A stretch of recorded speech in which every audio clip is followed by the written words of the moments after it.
ay hayaan po ninyo na ang banal na dugo ng aming Panginoong Hesus ang humugas sa bawat sulok ng aming puso, sa bawat sulok ng aming kaisipan, kaluluwa, spirito at buong pagkatao. At hayaan po ninyo, Ama, na kami po'y maging malinis, dalisay, karapat-dapat sa inyong harapan, hindi po dahil sa aming sariling kakayahan, kundi dahil tanging sa inyo lamang pong kabutihan, dahil sa ginawa ng aming Panginoong Hesus sa krus ng Kalbaryo. Kaya sa oras po ito, Ama, idinudulog po namin sa iyo ng buong-buong aming mga puso. Ang aming mga buhay ay iaalay namin sa iyo, Lord. Maganda man o pangit, we are offering everything to you, Jesus. At hayaan po ninyo na ang bawat isa ay maging daluyan ng walang hanggang papuri at pagsamba. Ang bawat isa, Panginoon, ay maging banal mong tahanan. Ang bawat isa po ay maging instrumento upang makapaghandog ng papuri at pagsamba sa iyo sa spirito at katotohanan.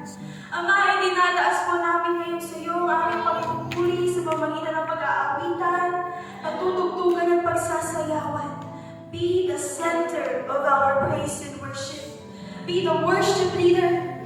Be the instrumentalist. Be the song leaders, Lord God. Be the dancers. At hayaan mo ninyo, Holy Spirit, na tanging ikaw ang marinig, ikaw ang makita, ikaw ang maramdaman, at ang iyong kadakilaan lamang ang mapurihan at maitaas sa aming kalagitnaan.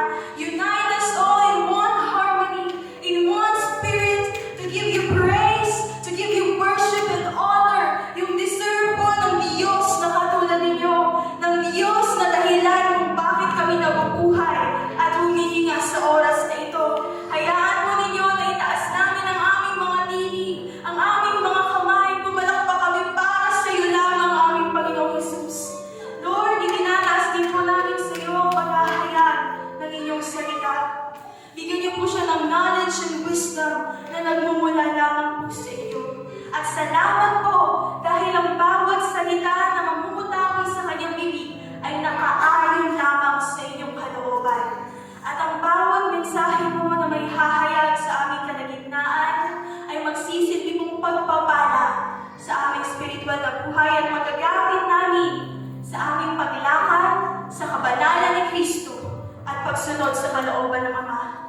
Panginoon, ihanda po ninyo ang aming mga puso at hayaan po ninyo na marinig namin ang inyong tinig na iyong pinaparinig sa bawat isa sa pamamagitan ng inyong anak na maghahayag ng inyong mensahe. Salamat